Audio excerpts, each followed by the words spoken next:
everybody, and welcome back to the Chilluminati podcast, episode 140. As always, I am one of your hosts, Mike Martin, joined by... Oh, crap. What?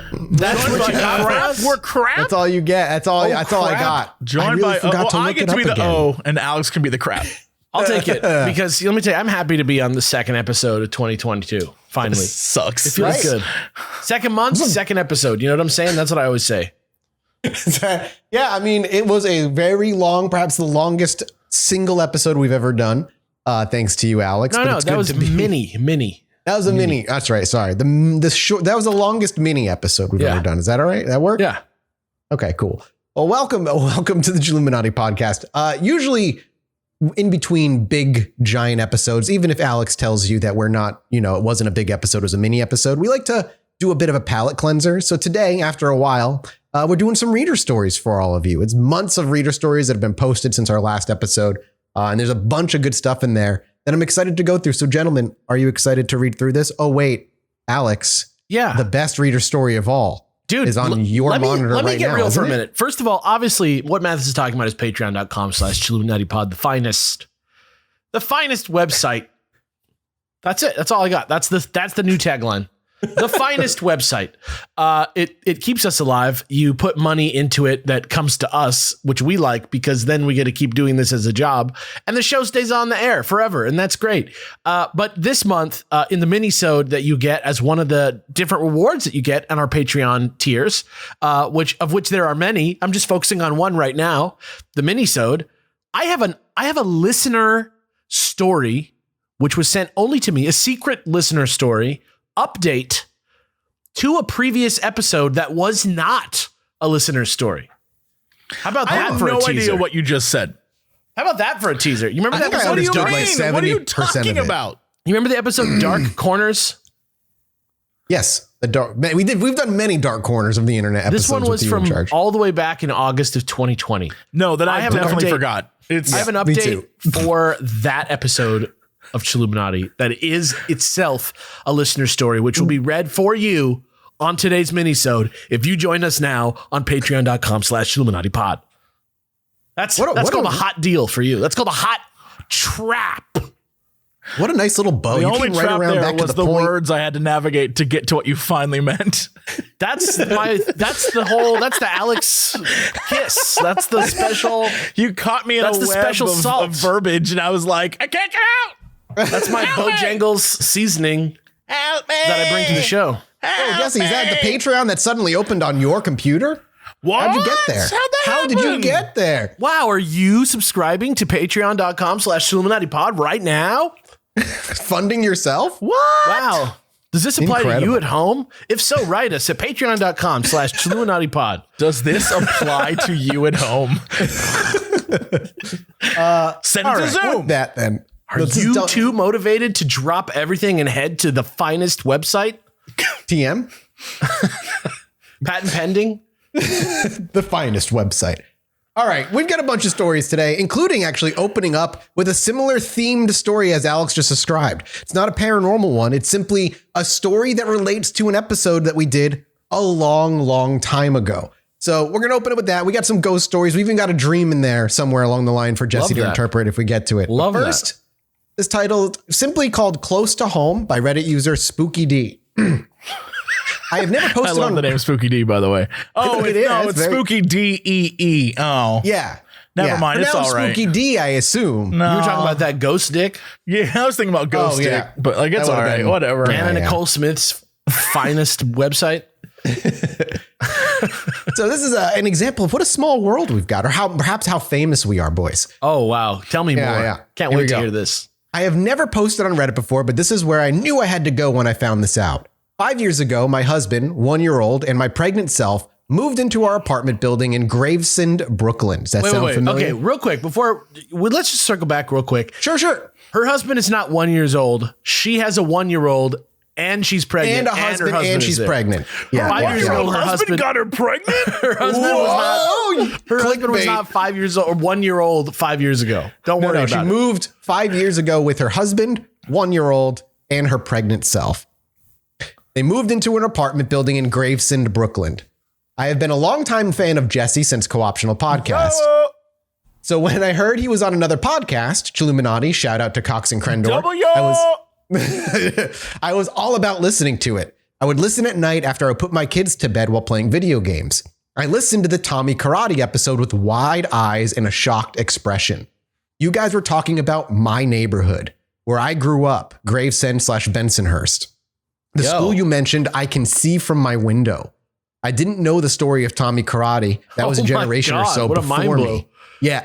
My gen had their own versions of Tommy Karates, which is not surprising since the Ice Gravesend was and I imagine still is a big hotbed of just like organized crime activity. That's kind of like what existed out there. If you remember that trilogy way back in the day. It's a jungle out there.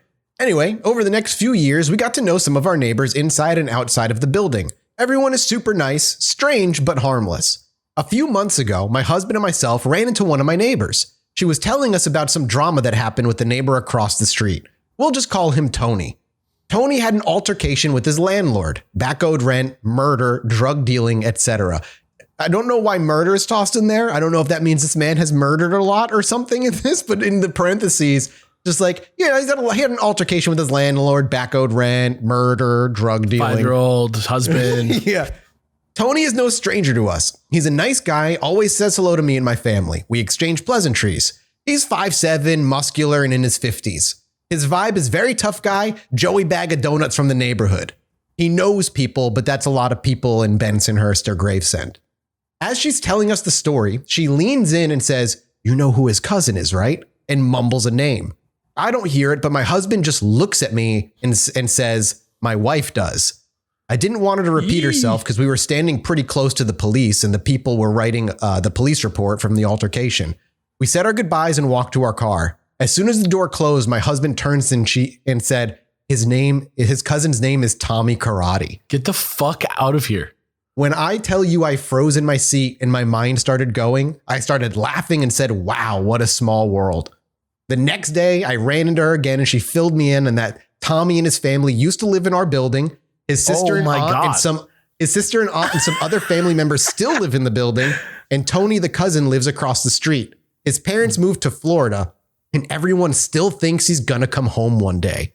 So there you have it. My family and I found ourselves at ground zero of a Chilluminati episode. That's amazing.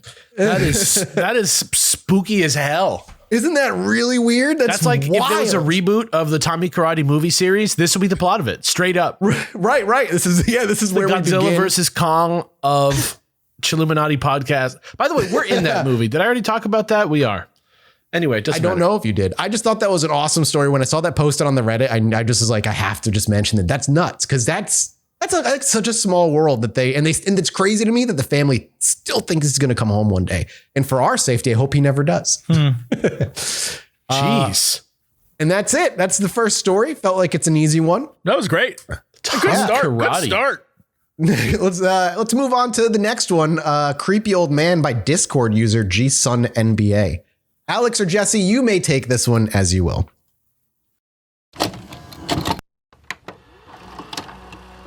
Thank you to Talkspace for sponsoring this episode.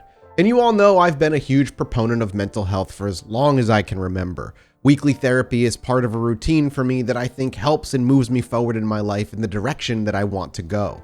And in times like these, having someone you trust and love to talk to is more important than ever, but even the best relationships can hit a few bumps in the road. And as much as you'd like to use your friends or relationship as somebody you can bounce your problems off of, sometimes having a licensed therapist is the best way to go. And whether you've been married for years or you're re-entering the dating scene or you're just trying to get comfortable with being single, talking to a therapist can help. Your dedicated Talkspace therapist can help you get to the root of your problems so you can work through them instead of just simply ignoring them.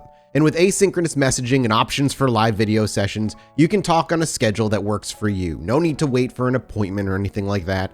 Plus, Talkspace encryption and added security features keep your conversations fully protected. Join Talkspace today and start the journey to a happier, healthier you and relationships. Just visit Talkspace.com and get $100 off your first month when you use promo code CHILL at sign up. That's $100 off at Talkspace.com when you use promo code CHILL. Thanks again to Talkspace for sponsoring this episode.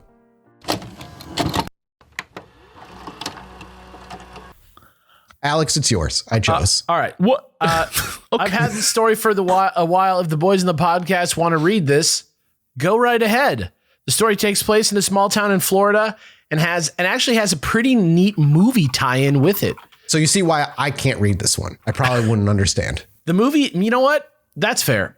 The movie Jeepers Creepers was filmed in our town, and the long straight road that's depicted in the film was the main road I used to take to go to baseball practice as an adult. Oh, go to baseball practice and as an adult, work. It's a pretty nice 60-mile-per-hour road that barely ever has bad traffic aside from school zones. Growing up after the movie was released, it was always told to be haunted by the shitty stories older siblings tell to their younger ones. And while I'm highly skeptical of ghost stories and the like, this one was always off-putting. I drove down it almost daily in the pitch black for upwards of 10 minutes each way. Although you'd see the occasional deer, it was completely abandoned. After you passed the high school, the road was deserted for about 3 miles. Was it deserted? It was scary, especially to a 10-year-old. Well, like the idiots we were, we came up with all sorts of outlandish stories about the road. And while the church from the movie isn't actually on the road, there is an abandoned warehouse/barn hidden in a crevasse in the trees. Back as a kid, it was a rusty, rundown shack. It's still up, so you can imagine how messed up it looks by now. How old is Jeepers Creepers? 2003, something like that? That's a pretty old one. Jeepers Creepers. 2001. Oh my God. Wow. 03 was the sequel. So over 20 years old, we're talking. Oof. Wow. It was scary, especially to a 10-year-old. Yada, yada, yada. We were in our defense, 10 years old with creative brains. We told shitty jokes. What am I saying? Back as a kid, it was a rusty rundown shack. We told stories of it being a slaughterhouse, haunted by the people that fell in the machinery. We told shitty jokes about kids that had gone missing being murdered by a chainsaw-wielding maniac. We were, in our defense, 10 years old with creative brains. Someone actually had an experience with ghost children on the road at one point, and here's an article about it. However, there's always a story that struck out to me. Nothing crazy, but just a simple story of a homeless man who hunts and uses the shed as his home, scaring away anyone who tried to trespass. Not only was this the least insane, it also made a bit of sense. The area is frequented by the hunting types, and it actually has a good amount of land that was protected. It's now an RV park. Go figure. Well, like the dumbass, and I assume there is an article. Yeah, I'm going to link the article. I'll link the article to the subreddit. Cool. It's just an article about that particular ghost story that he mentioned. Okay, yeah. Well, like the dumbasses we were, we decided this would be a great place to go for an adventure. So at 10 years old, me and two of my friends who lived in a nearby neighborhood rode our bikes 2 miles to the road, fully equipped with flashlights and a dull machete that we stole from my dad's tool shed. In a Stranger Things-esque move, we even had walkie-talkies and code words for things.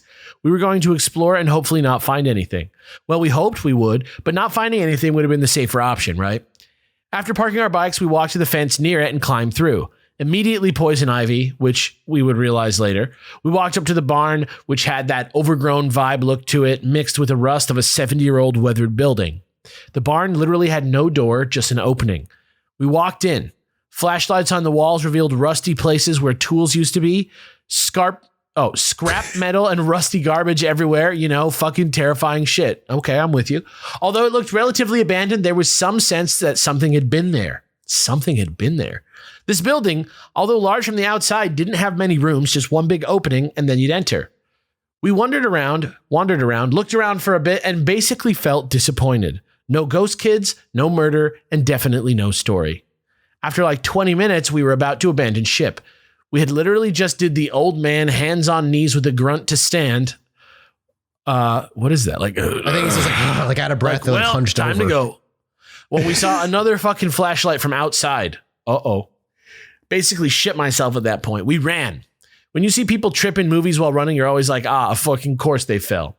You clearly have never ran for your fucking life before. I tripped like 3 times. While I'm sure it was actual over actual debris, it felt like I was tripping over my feet and couldn't run like I was in a dream.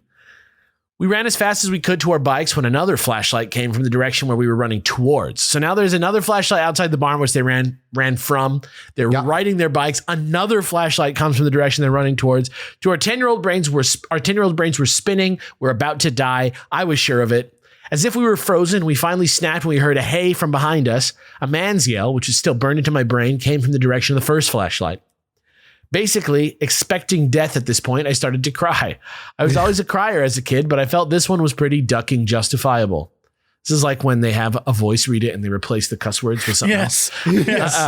Ducking justifiable. Yeah. But when the police officers, both wielding flashlights, finally were able to make themselves apparent, our nerves were instantly calmed. The dude had gotten a call from a neighbor who saw us on our bikes at 12 a.m., riding around like dickheads, and called in to see what we were up to so late. They brought us back to our bikes, escorted us from behind until we got home, and had a hey, watch your goddamn kids talk with my friend's mom. She was not happy, but I couldn't have been more relieved. I was almost dead, or so I thought. We still laugh about it as adults, although one of my friends is currently serving jail time for trespassing. Okay, that's ironically funny, you've got to admit. I thought it was all over until about a year later when they actually arrested a guy who was living in the barn and using it as a shelter after his family kicked him out for being a pedophile. Yikes. I haven't been able to find anything online about this, so it could be a rumor, but my dad has told me multiple times about it. Like I said earlier, I don't quite believe the small town gossip, but it still gives me the creeps to this day. Did I almost walk in on a fucking pedo home base? Kind of makes me wish the ghost rumors were actually true. Hope you guys enjoyed reading. The guys have brought a huge positive boost to my life, and I love listening every week. Boston Bean Boy forever. Holy shit, didn't realize it was that long. I have pictures of the barn, too. I actually linked you guys pictures in the Zoom chat with a picture of the barn if you want to look at the barn that they're talking about. And Sweet, you can see like how run down that is where you go to die. Yes, I can see why as a 10-year-old. Screenshot from Red Dead Redemption 2 right there. That is an empty old barn tile set, like right there. Yeah, it's super spooky. I can see as a kid, if you were wandering around and you saw a flashlight, you thought, okay, this is it. I'm dead here. This is exactly where 10-year-olds go and die. Woo. Well, with that story, Jesse, this next one is all yours. Oh boy. All right. Let's do this thing. Sorry, I changed the font size because it was very While small. he does that, the title of the story is simply "A Man in the Hat Who Haunts Women in My Family." All right. There's a longer story, but I hope you can help me find an explanation for this. So I'm a female high school English teacher. Yo. And I like to Jesse believe. has just been connecting with all these guys so much. So far, I get all y'all. Yo. I like to believe in the unbelievable. While this is true, I'm also a skeptic and try to find an explanation for anything and everything. After listening to the podcast for a while, I decided this could be an interesting story to share, and hopefully I can find an answer. In my early 20s, I was putting myself through college. College is a pain in the ass, as we all know, so there were times when I would be lacking in sleep until the weekends. I would sometimes be driving home 1 to 3 a.m., lived on a farm with my family at the time, so I was always driving back roads when I went home. Well, there's your problem. This is the back roads? Yeah. After about 2 weeks of lacking sleep, I started seeing this figure in the darkest area wherever I was. Oh, no. It was a tall man wearing an old-fashioned fedora-type hat. Batman. Wherever the figure was standing, it was always so dark that you couldn't see anything. The only way you could see him was if you moved. I don't know how to explain it, but when you moved, the shadow stayed the same, but you could see the outline of the man. Picture you're staring straight at a corner in a dark room. It's the darkest area of the room. You take a couple steps to the left or right, you could see the outline. At first, I ignored it. It freaked me out, but I pretended it didn't really exist. I'm trying to figure this out exactly what this looked like. Well, imagine he's like in the peripheral almost. You're like, at least according to the description, you're staring forward, right? Looking at like the dark corner of a room, and there's clearly someone there, and you can kind of make out someone. But if you step to the right or step to the left, the shadow, you can now make out an outline. There's actually like a person there based on like other refractory light. I would imagine. Like a cardboard cutout, maybe, or like Predator. You know what I'm saying? Except the Predator isn't shimmery. It isn't like she saw all of him. She just now can see it more defined, like a shoulder or like the left side of his body, that kind of thing. Okay, I think that's what's happening. All right, I think so too. I got it in my mind now. I see it. It's forming. At first, I ignored it. It freaked me out, but I pretended it didn't really exist. Then it started to become more common and more profound. Instead of having to shift to see it, you could see an outline of this man as long as it was dark. When I started seeing it in my bedroom, I started to panic. Time out. Time out. We went from driving down the road to in my bedroom? Yeah, that's never good. Thank you. Oh, no. My first thoughts were that of schizophrenia or total and utter exhaustion. One night I was so freaked out by the figure, I went to my mom. I was sobbing and telling her about this man. I didn't mention much about his appearance other than that he was a tall man. My mom calmly replied with, "Did he have a hat?" No, I would have. Nope. Dude, this is. Yep. Is it moving? Do we think it's moving? It seems like it stands still, like it's just stationary. That sucks. Watching them. I don't want that. I continue. This is fascinating to me. I nodded, and my mom grabbed my hands and told me a story that made this fear even worse. She said, "I used to see him too." No. Oh God. No. She then tells me a story about when she was in her early 20s and saw this man. She describes him exactly to how I see him. She tells me how he stands in the darkest corner of the room and would just stare. She ends with a story about her and her boyfriend at the time laying in bed. My mother woke up to see her boyfriend staring terrified at something that was above her. The man was floating above her, and when she stared at it for a couple of seconds, it shot off and was gone. No.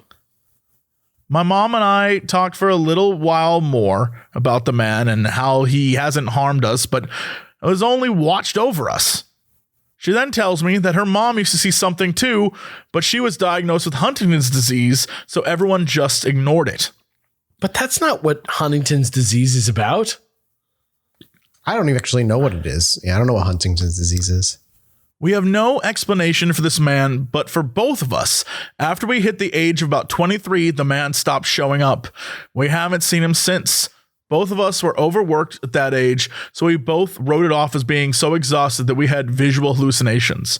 At this time, my younger sister just turned 21. She started to overwork herself with college. Neither my mom or I have asked her if she's seen the man because we don't want to freak her out. But as of lately, she's been keeping on a nightlight in her room. I don't know if it's related to this, but this is my story. If you can explain any aspect of this story, please do. I really want an answer to it all. I mean, this is a difficult one because it has all the tropes of like classic horror movie, like honestly, the way you're describing it, if you were to tell me this without the mom bit, I would have been like, oh yeah, no, you're just stressed. You've overworked yourself. Like coming home that late and doing it over and over and over again in college. Like I get it. But the mom thing, adds a level to it that I love. Oh, I love that. That's real scary. Don't like that at all. So I don't have an explanation, but I have two tangents. One, there is that phenomenon. I don't know if both of you are familiar with the paranormal phenomenon of the Hat Man himself. Are you aware of this? No, not the terrible movie that's based off of based off of this encounter. If you don't know what Hat it is, Man he's like a folklore character. Yeah, I'll give a quick read on what like a wiki explanation of to what this thing is. Hat Man is a phenomenon in which witnesses report seeing a shadowy entity dressed in an old top hat on some occasions and on others with a fedora type hat, typical detective hat or a cape. Hat Man acts like a ghost and is almost always seen there just standing. This form can simply fade away until the witness sees it no more and has no apparent reaction to people. For example, many people have reported having run into this entity, which does nothing absolutely for seconds or minutes. This type of entity is sometimes listed as a ghost or other phenomenon. Other people have attributed it to sleep paralysis. So it's a known phenomenon. My other tangent is like, funnily enough, my mom used to see something very similar. She would tell me stories, and all of the stories, she would wake up in the middle of the night, which makes me think it might be a form of sleep paralysis, but she would see this tall, hard to see, just black figure that was wearing a hat, hunched and like leaning over her. And she would have to turn, and like go under the covers and like scooch up to my dad and wake him up to like see it, but he could never see anything. And then it would be gone for a few minutes. So I do wonder if you were right in your story that it has to do with probably the level of stress and, you're starting to see things, especially if you're not sleeping as much and not eating as well and all this other stuff. But it's also something that's apparently pretty common out there. Or we could call it a common hallucination if we want to call it something akin to stress related or sleep paralysis related. So, I mean, it's still interesting that what you see specifically is not unique. A lot of people seem to see a Hat Man for one reason or another. Yeah, I don't know what that is, man. That freaks me out. I think about the things that I've seen in my life and like, I could see them being that similar thing, whatever that is, whether it be some sort of thing in our brains or whatever it is, or some real spiritual Killer Bob style entity. I wonder if it also has to do with your, like, I don't know how to describe this. I will see stuff like late at night, like everyone, I'll see shit. Like I'll see stuff, but I'm the idiot who like, that has to be a tree. And I'll just walk up to it to confirm that it's a tree. I'll be like, who dies in Halloween. Oh yeah, I'm getting stabbed immediately. But so far, it's never been a monster. It's always been like a weird branch, or like it looked like, I will be freaked out in the initial like, oh, what the, and then I'll like give it a second look and realize like, oh, that's just, that looks the way it does but in the Mathis world, the monster could have vanished before I had that second look. The Mathis world. How dare you, sir? In the Mathis verse. How dare you? How? I just want them to exist really badly. Sure. Maybe you're the linchpin of this whole reality, Mathis. Maybe you are the only person who lives in both the reality with paranormal and without the paranormal. I could be the only real person. Yeah. Prove to me you're conscious like me. You can't Mathis do it. Berenstain is what his last name is. They never said. Listen, that affected me. All right, the Stein-Stain thing definitely affected me when that kind of hit. I was Have like, you watched How To with John Wilson at all? No. I recommend anybody watch the How To with John Wilson on memory. Very interesting. I bet, because I totally don't remember it being spelled like that. All right, I'm going to knock out the next two because they're both short, and this one is just going to be one Jesse needs to interpret. It's a dream. Oh, okay. It's simply called A Scary Sweet Dream. A scary sweet dream. That's what it said. Great. I had this dream about a year ago and wrote it down when it happened to share with a friend. I'll be copying that directly here. This is totally fine to share in the podcast. Bing, bing, bing. Dream was a part of a bigger dream that I can't remember, only that it was dramatic.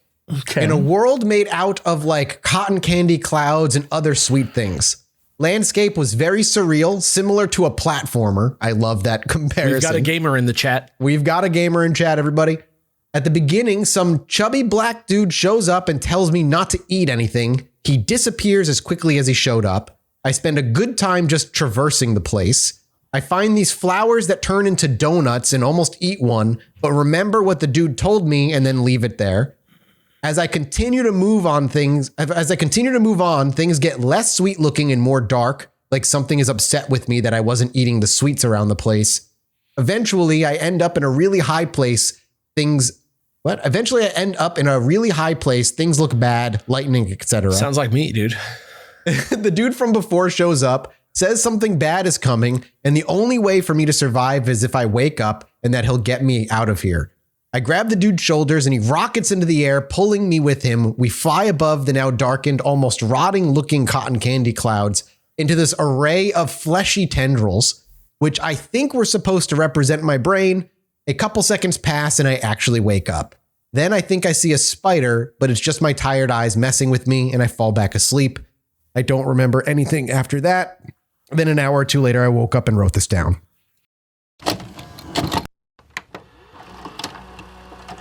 If there's one great enemy in my life that's been my nefarious nemesis for as long as I've been an adult, it's meal prepping. Mostly cooking. I'm bad at it. I don't know what to buy. I don't know how to buy it.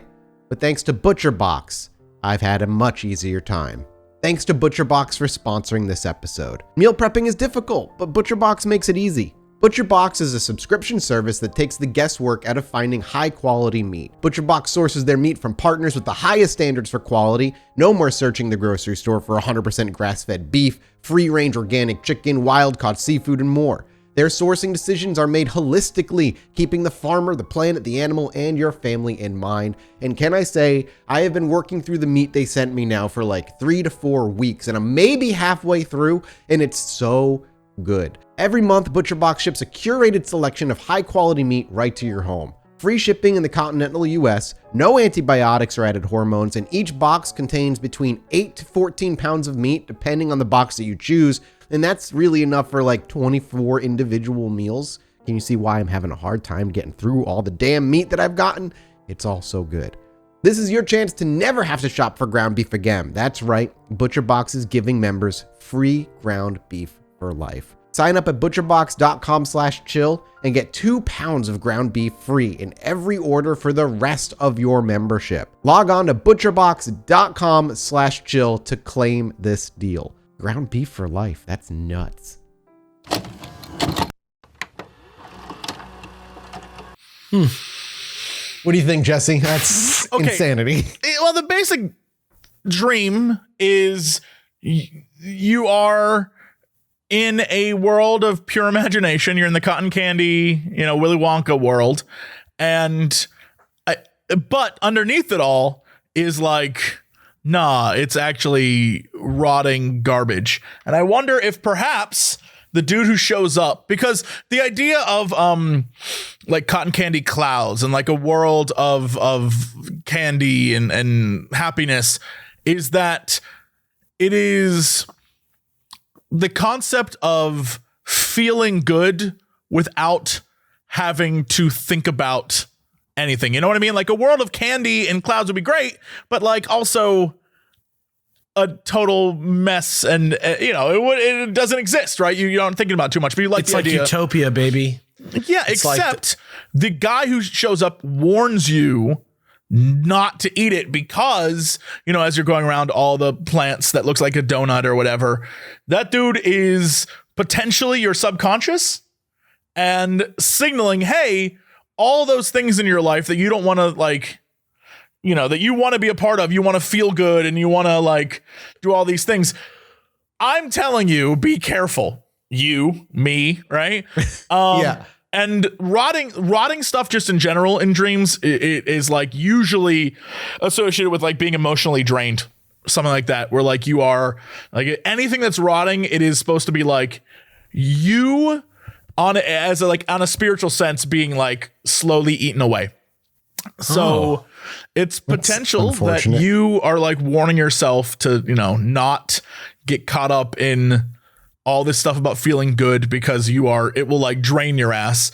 And then, I don't know what fleshy tendrils means, but I know tentacles is about unknown dangers. So it's potentially that you're foregoing things and the comfort of feeling good for something that's unknown to you, but could potentially be better. Maybe that's a way to read it.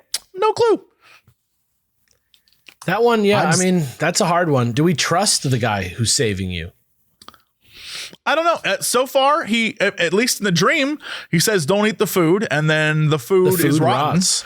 So potentially he's on your side. So if he's good, the food is bad. And then you jump on him and he rockets you away. The thing that I don't understand is how he rockets you into tentacles or tendrils. But the tentacles represent your own brain, though, maybe. The tentacles maybe represent your own brain. I don't know I don't know. Well, that's what they, that's just there. That's what they say. Right. But even if that's the case, then that means, listen to yourself, right? The you dude in the dream, your subconscious is come aboard, bro. Let's go deal with ourselves. And this is just me and my mod hanging out in real life, doing what mods do in real life, helping us. That could be it. Yeah. It's a lesson any content creator should internalize. Let your mods rocket you to greatness. All right. This next one is going to be for Alex to read, actually, because of he specifically envisioned it's in your voice, Alex, when he was writing this out. So I love that I'm able to inspire people in such a way. If you ever want me to rub my essence on your writing, please continue to request. Oof. You think we could bottle your essence and sell it? I don't think that's possible, but if we ever were able to, we would do it on patreon.com/Chilluminati This episode, this one is called Aliens Almost Abducted Me by Blazar00. Greeting everyone.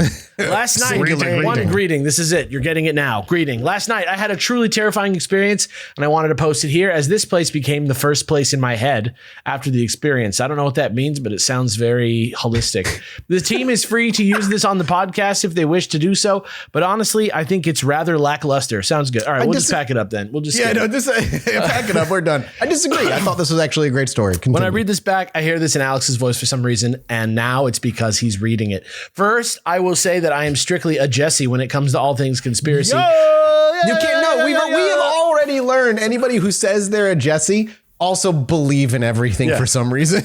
I'm super skeptical, but definitely I was contacted by a Final Fantasy boss. First, I will say I'm strictly a Jesse when it comes to all things conspiracy. However, I do like to fantasize with the crazy stories on the pod. I think everyone else does. Now on to my experience. It sounds like you're an Alex. At around 5:30 this morning, I was awoken to a very loud sound ringing in my ears. I was sleeping on my right side facing the wall of my bedroom. The noise was a low octave and a slower version of Kill Bill Ironside siren sound. That's very specific. And I want to specify that I have not watched this movie in over 3 years. I was in shock to say the least. Then to my surprise, I was unable to move from my side and look behind me. I was completely paralyzed in my position, but my eyes were completely open, seeing my bedside table and walls that surrounded me. To say the least, I was spooked as to what was going on. Next, I saw from the wall I was facing a faint green beam of light shot across the wall and started to slowly lower along the wall. When the light disappeared behind me, I felt a strange heat and pressure as it continued to glide across my backside. Very titillating choice of words. My heart was racing. Is it, Alex? My heart was racing, and I was more than a little more than freaked out at this point. My heart was racing, and I was more than a little more than freaked out at this point. He was like triply freaked out than normal. More than a little more. Yeah. Not a lot. However much you're thinking of, it's a little more than that, and then more than that. And then double it. Yeah. Finally, after a moment, I felt myself being wrapped by what felt like a person larger than me. I was being spooned by an alien. I didn't know what else to think. I don't know how we jumped to that, though. I don't know how we went from I'm being wrapped by somebody, it's an alien. Maybe the beam of light itself congealed into an alien form. You know what I'm saying? Yeah, you know what I'm saying. I didn't know what else to think. I was completely immobile still, being caressed very sensually by my capture. I was captor. I was scared and tried to scream in some way. Yet, in a flash, I was finally able to move. The noise stopped and I was scared to turn over at first, but I managed to flip over onto my other side and see that nothing was there. I was in sleep paralysis.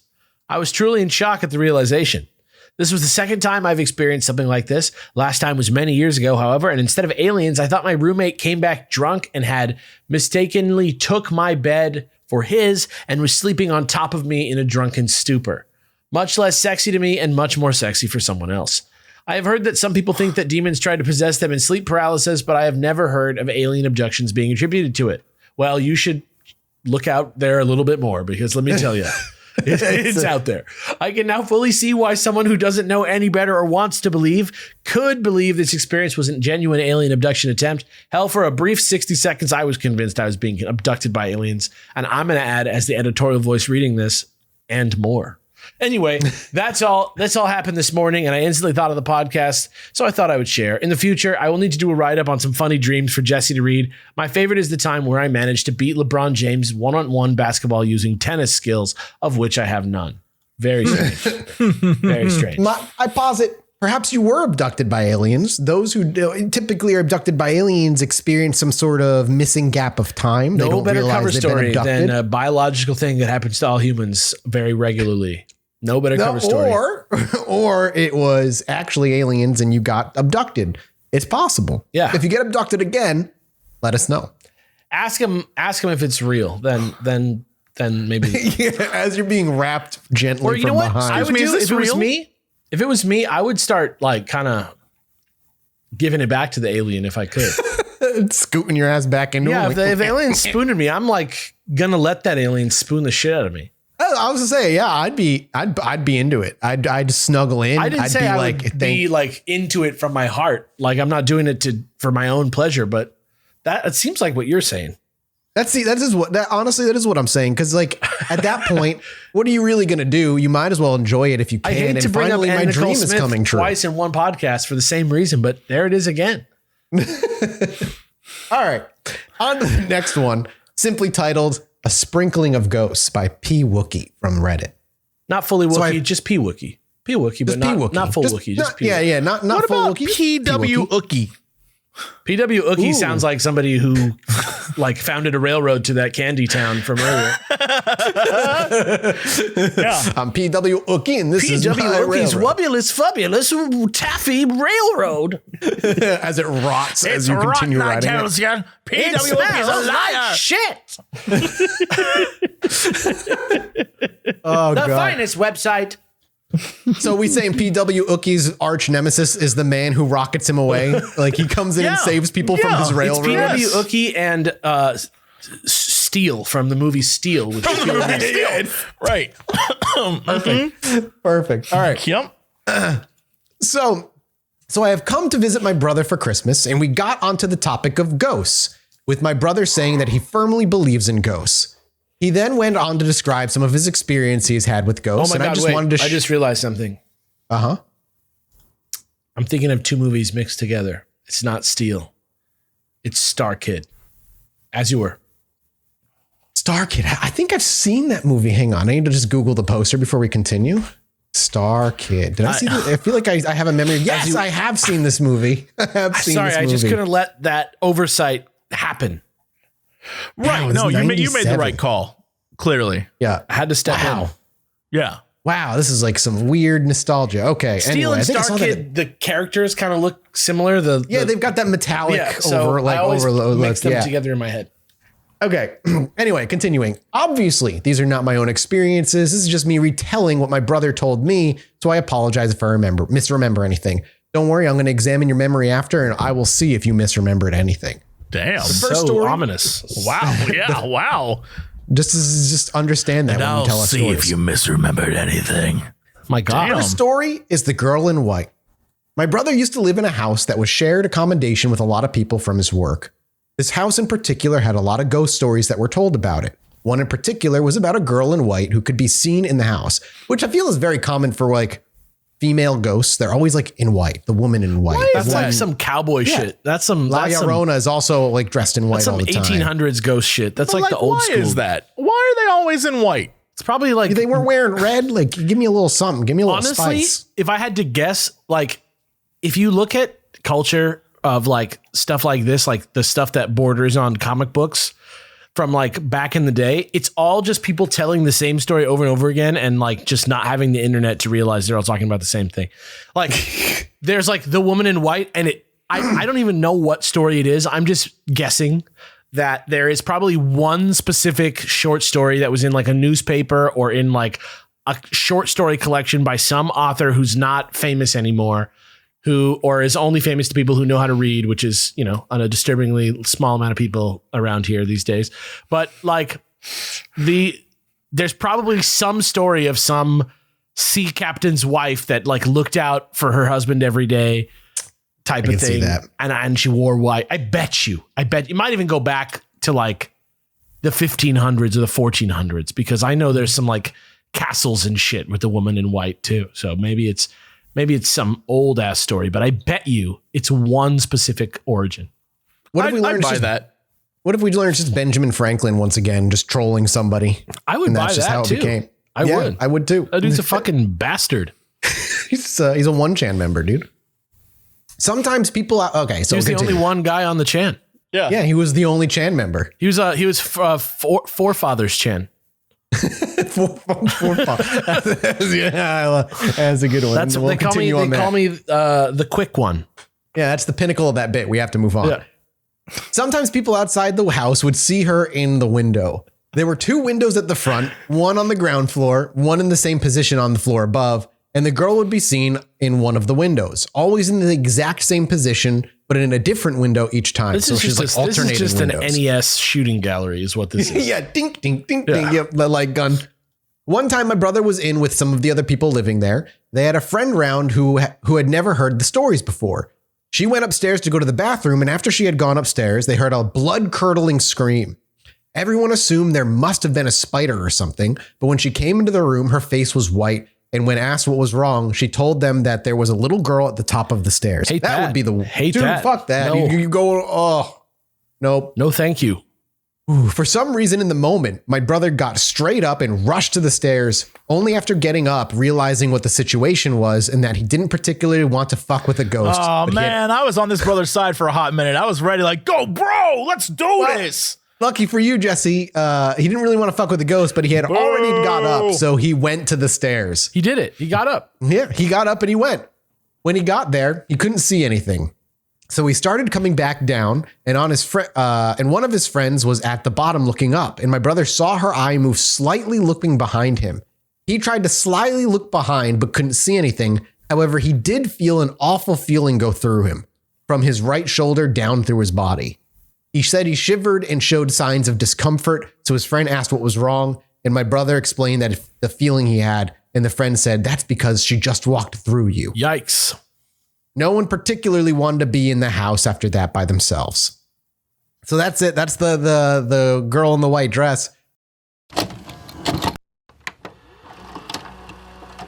Thank you to Felix Gray for sponsoring this episode. And you know what time it is, ladies and gentlemen. You've heard me talk about Felix Gray before. I'm here to talk about Felix Gray again because, surprise, surprise, I'm still wearing their glasses every single day when I work because they just work that well. I used to get headaches at the end of every day, sometimes minor, sometimes worse. It really depended on how much time I spent in front of my monitor.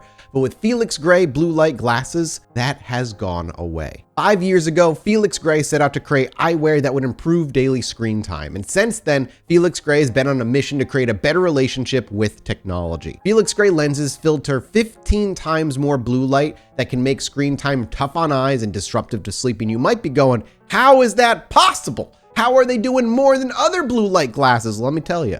Most other blue light glasses put the blue light filter over the lens after the glasses in the lens have been created, where Felix Gray builds that blue light filter into the lens at the glasses creation. Start their new year off on the right foot with Felix Gray. Use our URL, felixgrayglasses.com/chill. Non-prescription and prescription are available. Check them out at felixgrayglasses.com/chill. That's FELIXGRAY glasses.com/chill. Free shipping, free returns, free exchanges. felixgrayglasses.com/chill. The scariest part of that is just that girl going around the corner and seeing it at the top of the stairs. Like, no contact whatsoever. I feel like if I saw a ghost in my house, like I have this fear constantly. I'm in my living room and like, to give you an idea, I have a very tall ceiling in my living room and I have the stairwell that leads up the stairs where my office is. And I can look up and I can see where the stairs end and I can see the railing leading into what is just kind of like a loft area. And I'm terrified every single night that I'm going to look up there and I'm going to see like just eyes peering over the ledge and just like little fingers of like this ghost girl or something. That'd be my worst nightmare. I would scream at the top of my lungs, and unlike Jesse, I'd probably bolt. I would run as fast as I could. It's the mundane that's really the scariest, right? It's like just the idea of being in like your childhood parents' hallway, and all of a sudden there's something there that's not supposed to be there. The movie stuff doesn't scare me as much. If I was in my home and I saw fingers, I would be a little frightened. I wouldn't think ghost. I'd be like, there is a little girl in my home and she's crazy. Yeah, I wouldn't be like. So your reaction, if you had turned like a corner in your apartment or whatever, and in the end of the hallway, there was just this little girl standing there, you wouldn't get scared. You'd be like, come here, little girl, and just start running at her. Like, I know exactly what would happen. At first, I'd be shocked. Yeah, right? And then probably be a few moments of silence and confusion. And I'd be like, what? And then I would be like, are you lost, little girl? Like, I wouldn't know, I'd be more concerned about me being a grown-ass man with a little girl in my home that I don't know. Are you kidding? I wouldn't be like, ghost. I'd be like, I ain't going to jail for no little kid. No, thank you. I'd be like, you need to go out into the hall. What about your I will meet you out in the hall, and we will have a conversation there. And then she disappears, and then what? Then you realize she was a ghost. Like, problem solved. Lock my door. Go back to bed. Would you go to jail in place of a little kid? No. I'm not going to jail at all. For that no kid one. knows what he did. I'm not going to jail for anybody. Are you kidding me? No, thank you. I would not thrive in prison. I'm going to let you know now. No, I don't think any of us three are made for prison life. Speak for yourself. Yeah, Alex would just come out, be like running that joint. Everybody would be like, I got a laptop issued to me when I was in high school. I can do anything. You don't want me attached to your crew. I would rat everyone else out so quick. I'd be like, look, officer, they robbed everyone. And I was just brought along. I didn't want to be there. What do you need me to say? I'll rat them all out. Oh, yeah. I'm not going to prison. No, there's no way I could make it in jail. I am too privileged. I'm too cute. I can't do this. I'm not made for that world. No, I'd be the biggest man would find me very quickly, and I would be it for me. And yeah, then but I would. Here's the thing. I think you would You'd be happy. I'd thrive? You'd be happy. I would be happy. It's a roll of the dice. Yeah, I imagine you're there for life. For some devil cult shit, and you'd be happy. All I'm saying is, better married in prison than not married out. That's all I'm saying. Oh my god! What? I better not be doing devil shit unless I'm getting powers at the end of it, guaranteed. Well, of course you're Guaranteed. trying to Who get are the you? powers. Well, as I'm saying, I can't fail But then again. you get so I ain't arrested, doing- Here's the and thing. then you go to prison, and then we continue the podcast without you. Yeah. It becomes a podcast where we just read facts.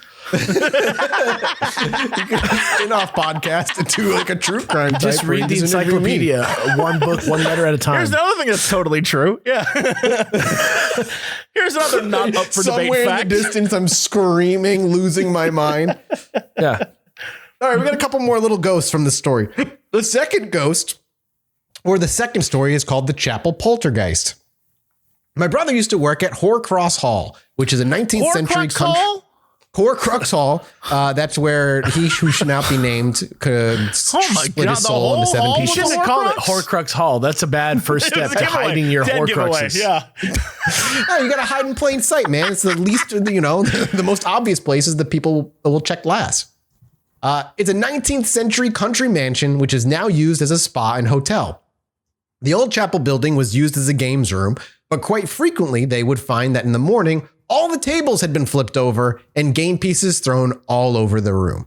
So it just became like a Friday night game night at like Magic the Gathering, and somebody just got really pissed. The employees just assumed that it was the guests, but it happened too much, and eventually they stopped using it as a games room.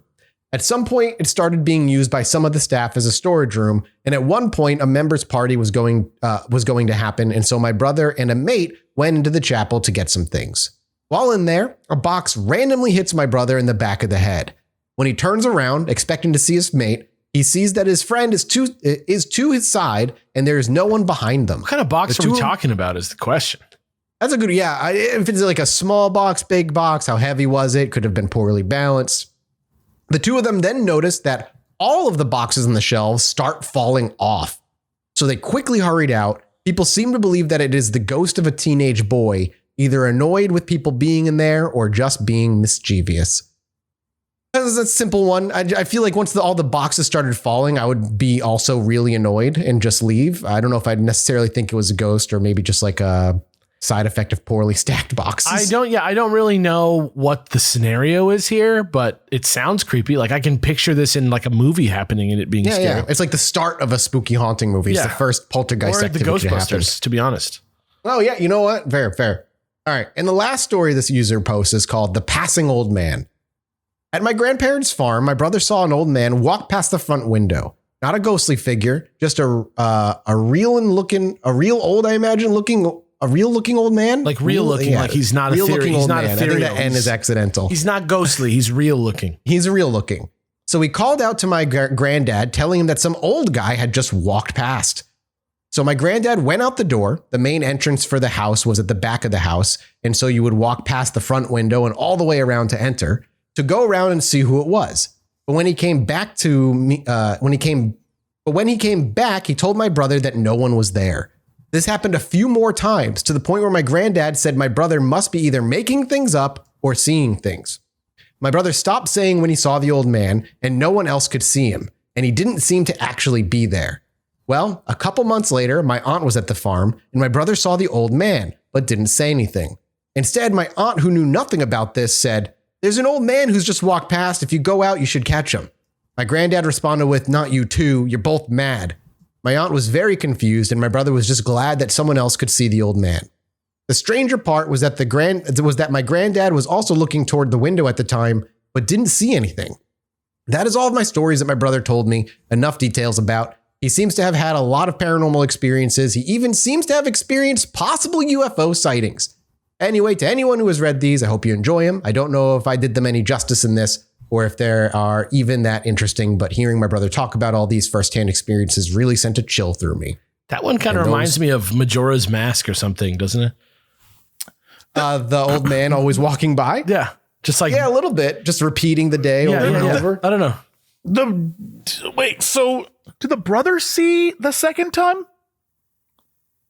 He said that the brother would see it. He would just stop mentioning it. Yeah. And he said that the brother saw it, but he didn't say anything. And then the aunt said something. So he stopped saying it because he was tired of not being believed. And then somebody else said something. Yeah. I just didn't know because it specifically mentioned that the grandfather didn't see it while looking out the window. And I wonder if the brother saw it that time as well. When it comes to ghost stories, again, these are kind of like my favorite because they're just weird little things that seem like there's nothing malevolent or anything super cliche spooky about them. Just weird little events that you can't really explain. The less it resembles any sort of like horror movie setup and payoff for me, the better, to be honest with you. I 100% agree. And on that, why don't we wrap this with one last dream for Jesse and we'll call this an episode. Love it. This is simply titled My Messed Up Dream. Oh, man. I want to preface, this is a great way to start this. I want to preface that my boyfriend is a very nice and not violent person in this way. Okay. So the dream starts at my work, a nuclear power plant. What? In the dream, one side is like a flea market and the other side is like cabins and stuff. My family, boyfriend, and I had gone to the flea market and bought some stuff, but I don't think that is relevant. Him and I had rented a cabin, and I was alone in the cabin on the bed. The door was on the opposite wall of the bed, and it was a one-room cabin. My BF owns a cabin in the woods IRL, but this doesn't resemble that one. He came into the cabin with a huge smile on his face, and he said, hi. I said, hello, dearest. He came closer and said, I want to show you something. I sit up and showed my interest. He got to the bed, didn't sit down, but said, look what I got from the flea market. He then pulls out a Bowie knife. It's mid-sized and rugged. I'm kind of disappointed, but I don't show it. I tell him it's cool, and he's like, look how sharp it is, and proceeds to raise his other hand and slice it in half. The top half of his hand falls to the floor, and I'm frozen. What the fuck, Joe? Why did you do that? His smile ends up disappearing, and he remains a casual, straight face and tells me he wants to kill me and that I need to calm down.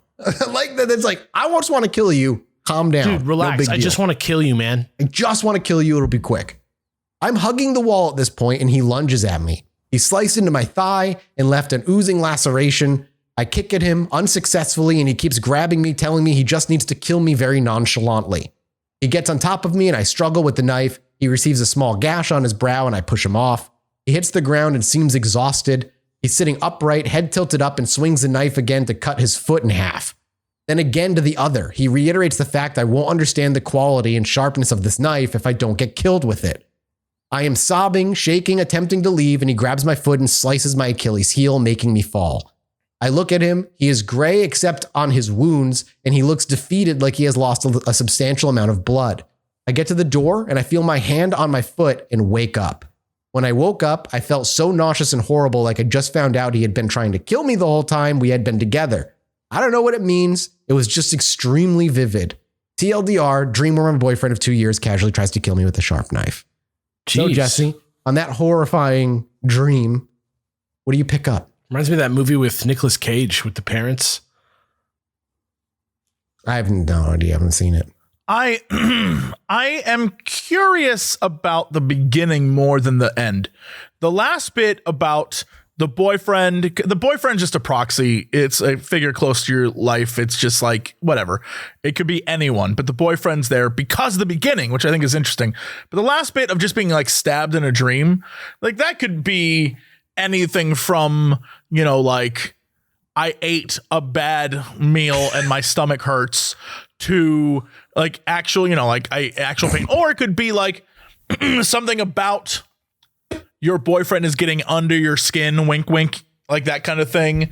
Or there is something about like a gift or something, something your boyfriend views as being, very like, oh, this is a good thing. And you're like, I don't know if that's really a good thing. Like but the beginning I think is interesting that a power plant correct me if I'm wrong. It's a power plant divided in two. Yeah. And one is a flea market and one is the cabins, and you live in the cabins. Me of like Dying Light 2 a little bit. A little bit, yeah.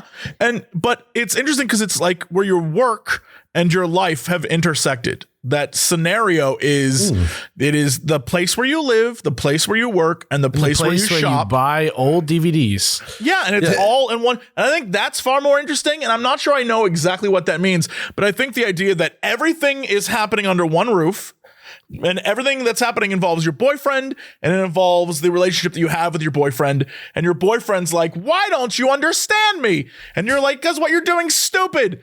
And I feel like there's like, something there to dig into.